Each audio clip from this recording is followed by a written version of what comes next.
River State House of Assembly has declared the seats of the members who recently defected from the People's Democratic Party, PDP, to the All Progressives Congress vacant.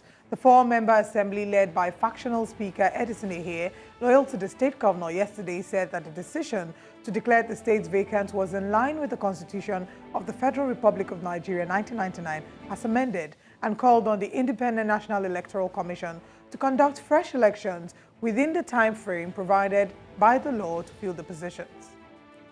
Meanwhile, following the demolition of the State Assembly complex yesterday, the River State government has attributed the demolition to structural defects arising from explosion and the fire outbreak that, of course, was reported a few weeks ago.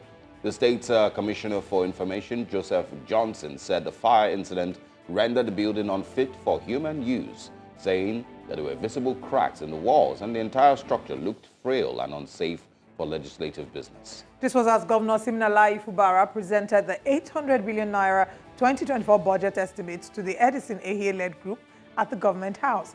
Ehie and Martins Amewule have been embroiled in the speakership tussle, which is in court.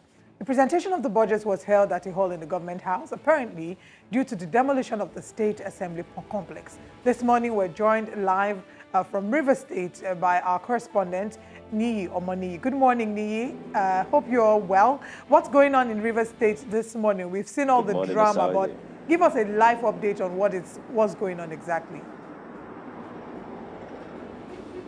Well, just as I used to say, River State is almost like a daily content state.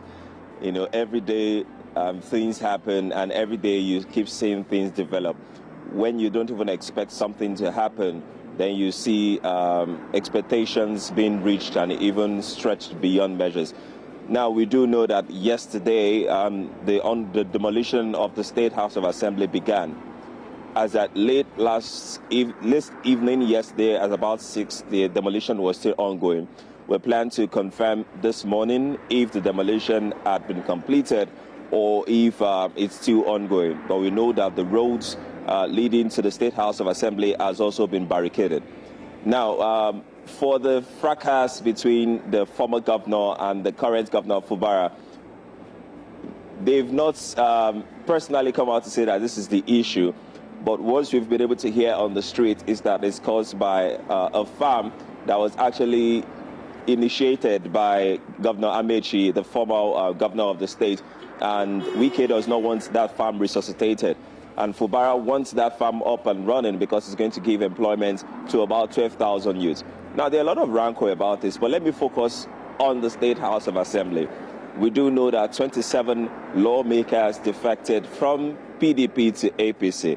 Now, just immediately after that, simultaneously as the State House of Assembly was being demolished, the governor was presenting the budget to 4 members, which has now been increased to 6 because 2 members have actually come back to PDP just immediately after the declaration of their seats vacant by Edison Ehie, who already has an interim court injunction to remain the speaker. Nee, hold that thought. It's a developing story in River State. Absolutely. Nee, hold that thought. Let's now bring in a political analyst and a former special advisor to former Governor Nyesom Wike. We have Okunabo Inkotaria. Good morning, and thank you very much for joining us. You've heard Niyi's position and the explanation of what he's seen in River State so far. What's your thought? Well, it is so sad that we got to the point we are right now in River State. And it's as a result of the ambition of one man, the FCT minister, who is also the former governor of the state. I call it the pestilence of godfatherism, a situation where because you're instrumental or the godfather, somebody, you believe that that person has to be subservient and has no brain of his own and must do whatever you ask him to do. And that is the genesis of the problem. Like your reporter said, your correspondent in River State said, the whole problem started with the issue of the Songhai farm, resuscitation of the Songhai farm, which is the brainchild of the former governor of River State, Rotimi Amechi, and which was also abandoned by his successor, the FCT minister.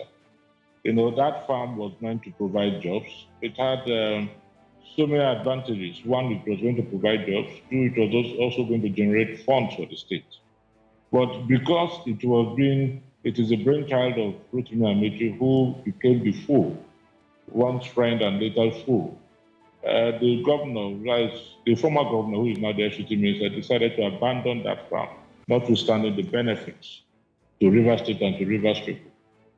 The second problem was the issue of the appointment of the Information Commissioner without the imprimatur of the former governor, who is now the FCT minister, because all the governor's aides, all were nominated, but I don't want to say appointed because only the governor could appoint or can appoint. So all aides were nominated by Jason Wike, including the ADCs, including the Audleys, the commissioners, the chief of staff, all, not one. So for the first time, the governor of Simfuba decided to appoint somebody that is physically challenged, a lady, and also appoint a commissioner for information. And that got the former governor, Peter, he got impeached.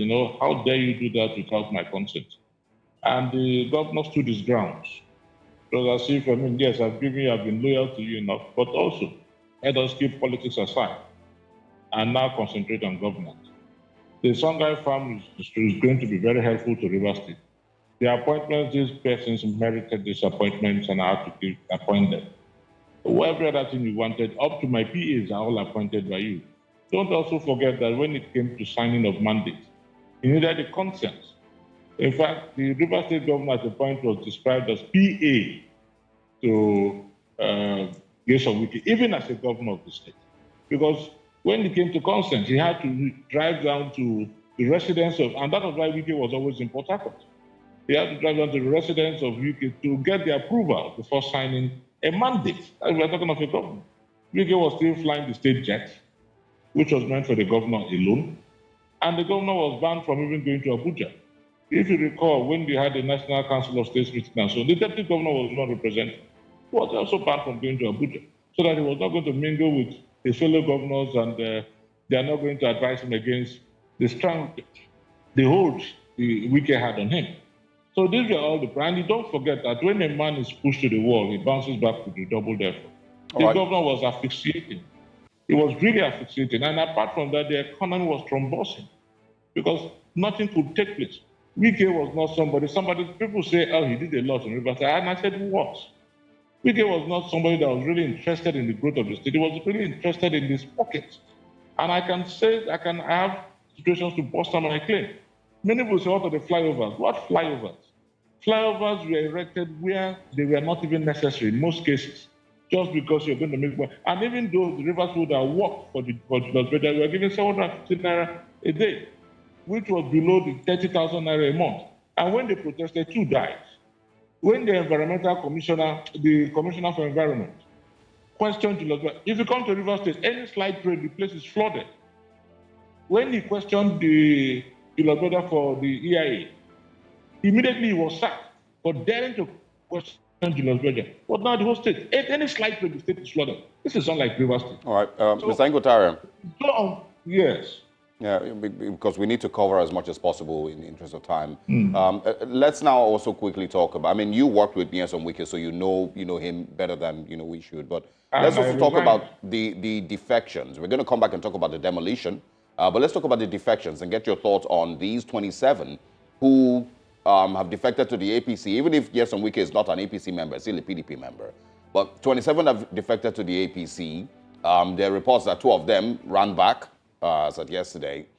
Share your thoughts on what these 27, or what may have prompted this defection to the APC. Well, the defection is flim-flam as far as I'm concerned.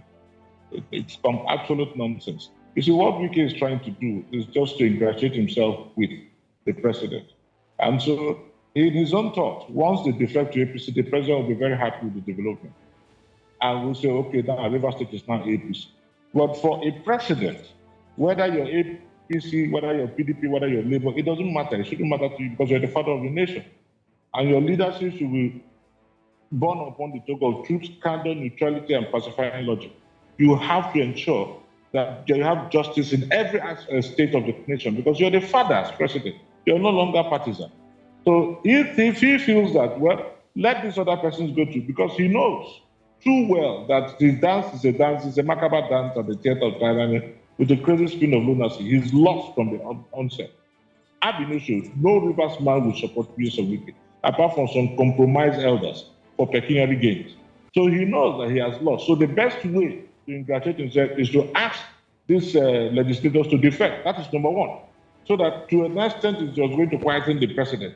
And number two, when they defect, don't forget that there was an impeachment saga that failed. So when they defect, then they will not, a lot of things are going on in Rivers State, let me tell you the truth.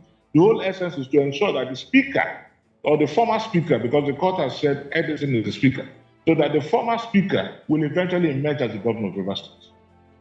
That is the whole plot from the beginning. So when the man is gone... You're talking of 2027 now. I'm talking of now. I'm not talking of 2027. Because if the impeachment has sailed through, then the deputy governor was asked to resign. I'm saying a lot is going on. Deputy governor was asked to resign. The speaker and the governor is removed from office. If he's impeached and eventually, because impeachment simply means officially indicted. If he's impeached and eventually removed from office, then the speaker, by the constitution, becomes the governor. That is the truth. So these are the whole plots. And the speaker is a die-hard Nyesom Wike. Even the present speaker we are talking of right now, Edison, was a die-hard Wike. But the man said he could not sell his conscience. He was die-hard. When I mean die-hard, these were the asset men of the governor. But the man said no. The boy said no. I can't compromise my conscience. I can't do that. What you're doing is quite unfair. And that was where they had a problem and when they're separate ways. So there's a lot going on beyond what the eyes could even see.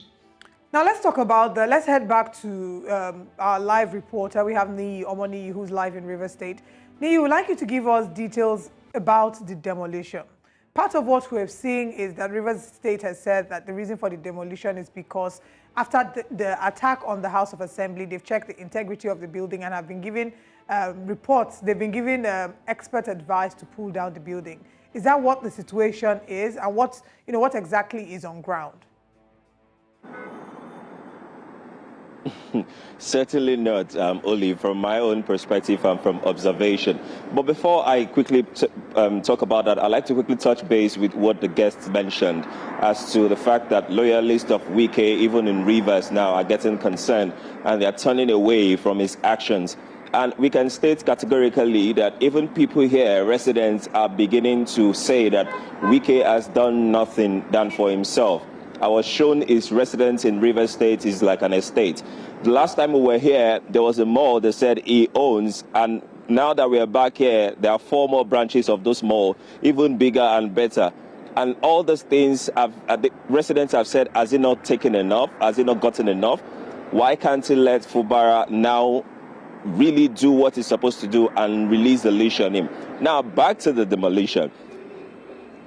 If the call is for renovation, because that is what one of the the State Assembly, Rivers State Assembly workers said, that is for renovation. There has been leakages in the place, and the governor just chose this particular time to actually renovate the building. All right, Niyi, the question will be, there were cooling come back units. To further develop more on it. I want to go on a very quick break, and when we come back, you continue the conversation from the explanation as to the demolition from what you've seen so far. All right, welcome back. We are, of course, still looking at the drama going on in Rivers State. We have our correspondent, Niyi Omoniyi, who's live in Rivers State. Niyi, please go ahead with your explanation as to what the demolition of the assembly complex means.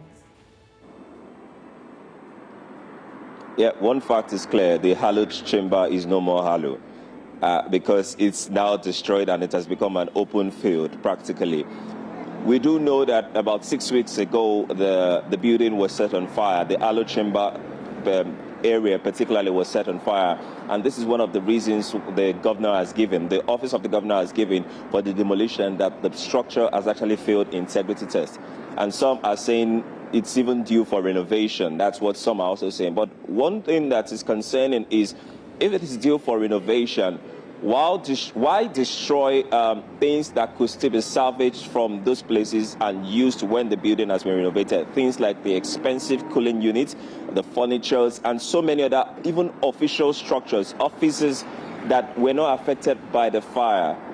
And all those things will have been salvaged and, been brought back when the building has been renovated. Now, these are questions that raise the concern that the pull down and or the demolition of that state assembly is not just for renovation, but is to get back at the Nyesom Wike move to actually impeach him. And while people were expecting Fubara to actually put on the kid's glove, it seems he has pulled that glove and is ready to take action. And another thing people are now really concerned about and are worried and are also going against Wike for is that even if he wants to practice godfatherism, he should pick from the playbook of the person he has actually pledged his allegiance to, which is Bola Ahmed Tinubu. Because when Bola Ahmed Tinubu was at issues with the Lagos State governor at the time, Ambode, the playbook was that he let him finish his four-year term, allegedly, and of course let him have a rerun for his second term. Now he would have had patience and of course given Fubara the time to play out his first year and see what he could do. But here we are, the controversies are still there and things might still be growing in Rivers. Yeah, almost causing me intense diarrhea hearing how we're just accepting that godfatherism is fine, but do it this way. It's okay to be a godfather in politics, but don't do it this way. Wait for him to finish. It's sickening. But Nee, thank you very much. Remember to stay safe. We hope that it doesn't deteriorate further. We'll be bringing you in again pretty soon. We're also joined this morning by, of course, a legal practitioner, of course, Mr. Paul Ekine, or Henry, I beg your pardon, Ekine, who's joining us this morning. He's a legal practitioner and, of course, National Legal Advisor Committee for Defense of Human Rights. Good morning, Mr. Ekine. Thanks for your time. Good morning for having me. Thank you. It's my pleasure to be on your platform this morning. All right. There's so much that has happened in the last 72 hours. There's currently, of course, a River State House of Assembly that has been demolished. So let's start with that one. Our correspondent there just mentioned that the demolition they didn't even wait to take out paperwork, chairs, air conditioners, things that were inside the building. It was just brought down immediately.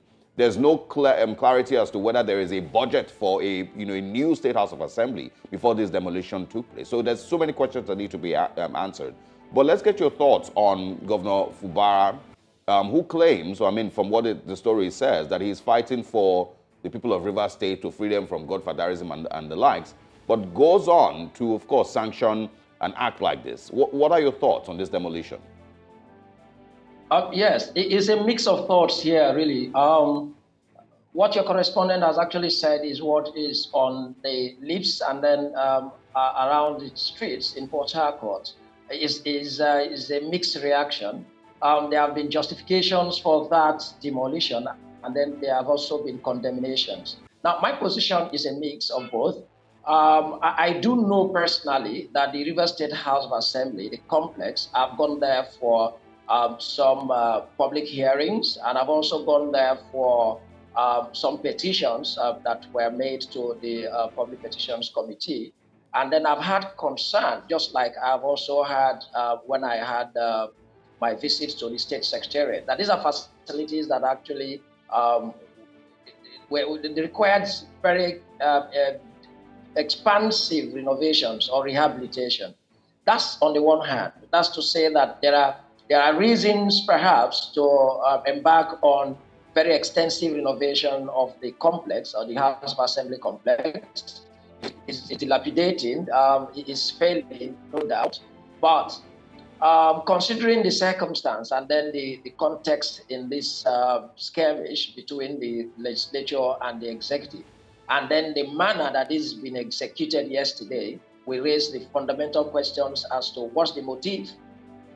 Now, apparently the government has come through its Commissioner for Information that the project for rehabilitation, or if you like, reconstruction of the House of Assembly has been discussed and conceived in the budget that just been presented before the Assembly also, because you asked the question whether there has been a consideration for this in the budget. We've also inquired why this action, and then it does appear that the Executive Council in Cabinet discussed in the formation of the appropriation bill, including consideration for rehabilitation or reconstruction of the State House of Assembly. Now, even if this is the case, I think the concern, what becomes now the downside of the action of the governor, is why this hurry spontaneously in one early morning yesterday.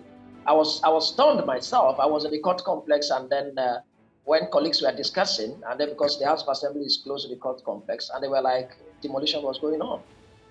I said, how? Where? The House of Assembly. Now, surprisingly, there was no indication in this regard that action was going to take out, that they'll be taking out that money. So, like some have complained, staff of the House of Assembly may have their personal belongings in there. If we're not concerned about the state facilities, not just the building, but other furniture, electronics, and even document, very important and sensitive document. If the state is not concerned, because it's state property, really, the House of Assembly complex is a state property, and other facilities. If they are not concerned, what about the personal belongings of individuals? And even for the state too, such important facility, belongings of state, it's waste of resources. Now let's move away from the financial and the economic implication of what has been done to actually look at the legal implication of what has been done. Is it possible, I'm asking this because, of course, you're the lawyer here. Is it possible for them to still be able to move motions wherever they choose, seeing that now the assembly complex has been brought down, and these speakers, the remaining speakers, would then decide to sit somewhere? So does the power rest in the presence of the maize being wherever the speakers are? Or are we then going to refer back to a Supreme Court judgment in Adeleke and Inokonju that said that the assembly sittings cannot be held outside of the complex? Which one are we going to lean towards? Yes, the general position of the law, which you also even referred to the pronouncement of the court, is that a place is known to be judicially noticed and even publicly in that regard to be the sitting place for a House of Assembly. But let me lay a foundation first. The Constitution of the Federal Republic of Nigeria 1999 established the House of Assembly for each of the 36 states under Section 90, and then made provisions with respect to sittings and all the composition and quorum and the powers of the House of Assembly. But there is no clear and express provision in the Constitution with respect to where the House of Assembly will appropriately conduct the business of the House. But like I said, however, upon proclamation of a House, that exercise takes place in a particular venue. Every state in the Federation has a House of Assembly, and then that becomes the customary and traditional place of their meeting. However, there may be circumstances that may justify, whether for a short time or for a longer time or for whatever reason, that the members of the House, with emphasis, I mean the members of that legislature, whether it's a National Assembly or a State Assembly, may decide, that decision must be by them alone, may decide by resolution, just as the House provides for rules to regulate their procedure, where you would find probably such provisions as to the use of the maize, and then the presence of the maize and the significance or symbol of the maize, which you will not find in the Constitution expressly. There is no reference in the Constitution with respect to the maize. Now, the procedure, the rules of procedures in the House can provide for all of this, including where they sit. The Constitution with respect to sitting only talks about who presides during their sitting and the number of times they would sit. Did not specifically mention the venue. But like I said, where a venue has been known traditionally to be, or gazetted perhaps even, to be the sitting place of the assembly, circumstances may arise. It could be natural disaster. What if fire engulfs an entire assembly complex? The members can, by resolution, decide where to sit. And if they so, what is important in the law, if they form the quorum, and then it's presided over by the speaker or a deputy speaker or a person the members elect in the absence of the speaker and deputy speaker. All right, Mr. That Akine. sitting will be valid and constitutional. All It right. is not a departure from the provision, from the decision of the court that you recited. All right, Mr. Ekene, we, of course, will read back to you, and, of course, maybe also talk about, passing budget, 4 people, being able to approve budgets in Rivers State currently.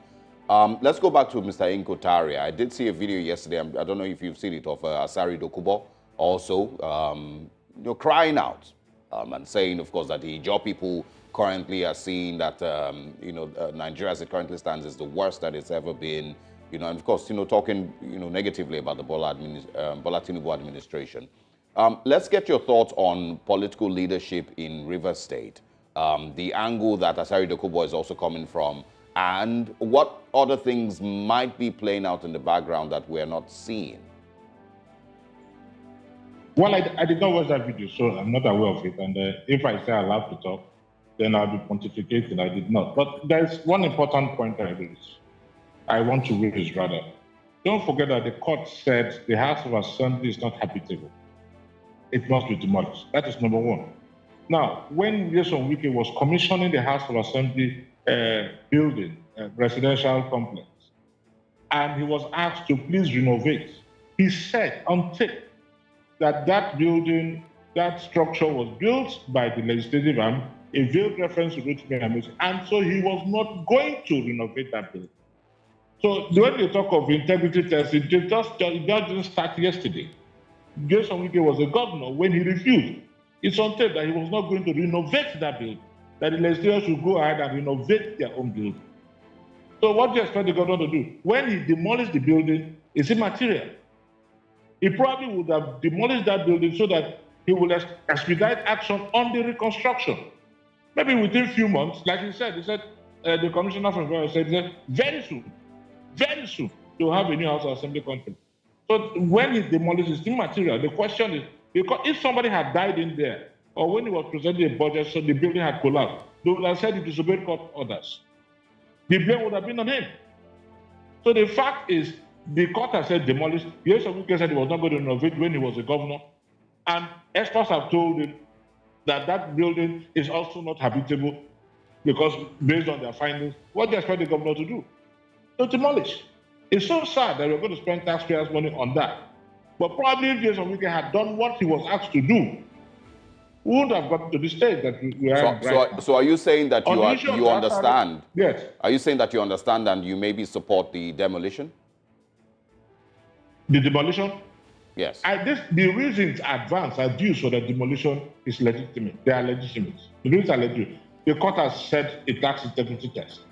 The House of Assembly members before now had pleaded with Nyesom Wike to renovate that structure. He said no. It's on tape. Experts would have talked to the governor. So what else do you want? No, there are times that you find out that reconstruction is even cheaper than renovation. And renovation in most cases is more complex. If you've done building before, then you realize this fact. So the governor would have acted in reliance upon expert advice. Yeah. So, Mr. Inko Taria, I want us to be on record that you're saying that you understand and you maybe also support the demolition because, well, it might be cheaper to reconstruct than to demolish than to reconstruct. Sorry, it might be cheaper to demolish than to rehabilitate. Let me finish.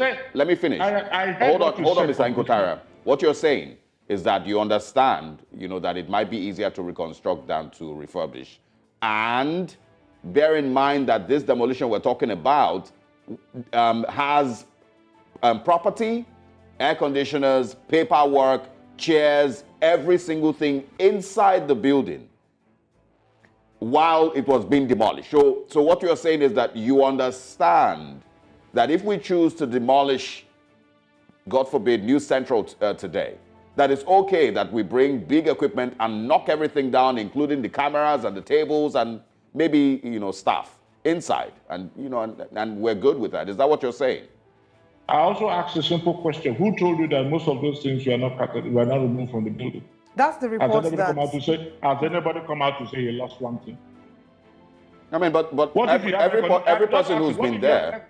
Just a minute. Now the problem is you talk and let me talk. Go ahead. What if those air conditioners you are talking about are malfunctioning? They are not working. What if they are malfunctioning and they are not working? Just like my brother said about the secretariat. The secretariat is a mess, complete mess. The other day, take the street when they are wet. They are the lifts are not working. No light. If you go to the secretariat, almost every office has window units. It was that the secretariat we had. Mr. So who has come out to say? No, I'm asking. Who has come out to say? Okay. I was not allowed to take my thing. In response to that, when we spoke to our reporters and a number of other reporters who are there live, the question was being asked if they had seen any of the properties being brought out before the demolition took place. And the answer was in the negative. No one had seen any property being brought out before the demolition. Whilst nobody has come out to complain... Are you talking of public or private property? We're talking of public property, not private property here. Because at the end of the day... What if some of those things are to be replaced? Mr. Nkotaria, you and I know that. Yes. You and I know that it is beyond... It's impossible for every air conditioning, everything in that building not to be functioning. And if, by some slim chance, everything from top to bottom isn't working, they can repair these things. They can be auctioned because it is taxpayers' money that is used to set up this assembly. Now, in your house, when some ACs are not working properly, don't you change them? You repair them. When I don't destroy them. Well, we don't destroy them either. I sell them sometimes for cheaper. I sell them Let's not spend too much time on this. Let's move away, yes. Go on. You were going to add some other thing to your statement. No, I said on the issue of Asari, I didn't listen. Okay. Okay. All right. Yes, I didn't listen to Asari. Okay. So let's just, talk about, let's move back to Mr. Ekene. And what's the way forward now for Rivers State in terms of, you've talked about the position with regards to them being able to sit and pass resolutions. What's the next step? Whilst they have declared these 25 seats vacant, do you foresee that this matter will get to court? How do you see this playing out? Yes, thank you. Sometimes there are matters that have already been handled, interpreted, and made to rest, such that we shouldn't get to resurrect them and then seek any court to interpret any provision with respect to any issue raised with respect to those provisions of the Constitution. I dare tell you that Section 109 of the Constitution has been interpreted up to the Supreme Court, and then positions have been established. What will justify that conceived or perceived division, if you like, in a party that would justify a defection from one political party that sponsored a member to another political party has been established. So what I think will happen moving forward is, and it's usually the member of a legislature that got involved in that contravention of Section 109 sub 1G, that would go to court. Because what the Constitution requires is that when that happens, the Speaker of the House shall declare those seats vacant, which never happened until the convening of the House when the governor went to present the budget. And then the Speaker did that and has clearly indicated that those seats are vacant. Now, the situation would have been different if we were still where we were last week, where these other members, honorable members, were still in the political party that sponsored them. Then we were having the issue as to who was the Speaker of the University House of Assembly. Most of the matters that were in court, perhaps let me state some of them. The one on the Federal High Court here in Port Harcourt was initiated by the Rivers State House of Assembly and Honorable Edison here, who described himself as the speaker, as the claimants there, as the applicants there. And then the respondents included Ameule, Mao, and some others as the respondents. And what's the question there? That they were interfering with the functions and activities and processes of the House of Assembly. That time, that court, I believe, was invited to determine who would be the appropriate or the recognized of the House. But with what happened by the defection and the provision of our constitutional judicial authorities up to the Supreme Court is that once a person who was elected on the platform of to a House of Assembly or a legislature, including a National Assembly, and it defects, yes, that legislator defecting will conceive of a justification But it does not end in your mouth. It doesn't end in your lips. It doesn't just end by what you say. Yeah. People will interpret, including the court. So moving forward, right now we have a situation in River State, even if it is arguable by those other 25 members that they remain.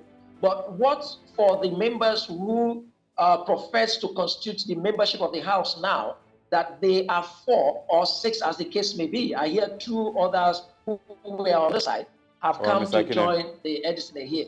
So if that report is correct, then it means that there will be 6 now. And let me quickly go there, where the Constitution provided for a minimum of 24 members to compose a House of Assembly and a maximum of 40.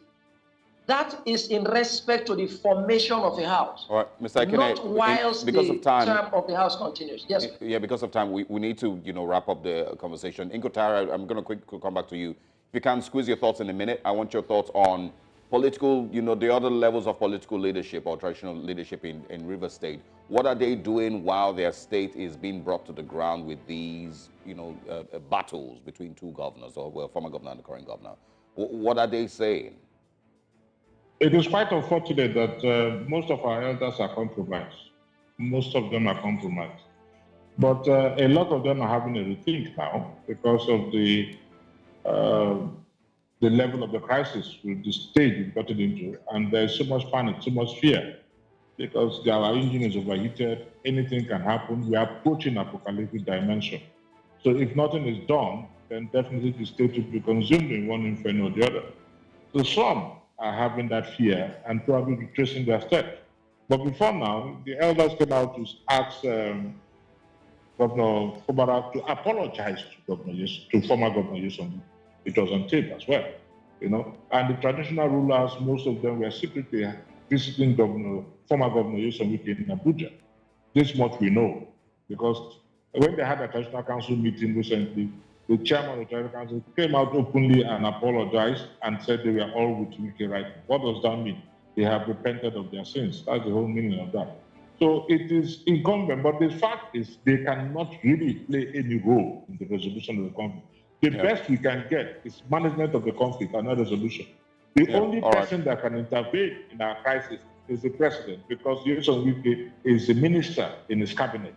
The only person that can intervene is to call Wike to order to say, my friend, stop this or you're going to lose your position. And if he instills that fear in Wike, of course, we are going to have a management of the conflict. Because when you talk about resolution, you're talking of from the heart. And I don't see Wike, who is a vindictive man, to genuinely reconcile with the government. Because his ego has been. All right, Mr. Nkotara, Henry Ekene, thank you both for joining us. We, of course, will continue to monitor what goes on and how things develop in River State. I was saying yesterday, hopefully it doesn't, deteriorate any further, because, nobody wants that. Yes. But thanks for your time, and we'll stick with you too again. Thank you. Good morning. All right. Now, let's... Thank you for having me. Good morning. Absolutely. Let's share with you what's coming next in the second half of Breakfast Central.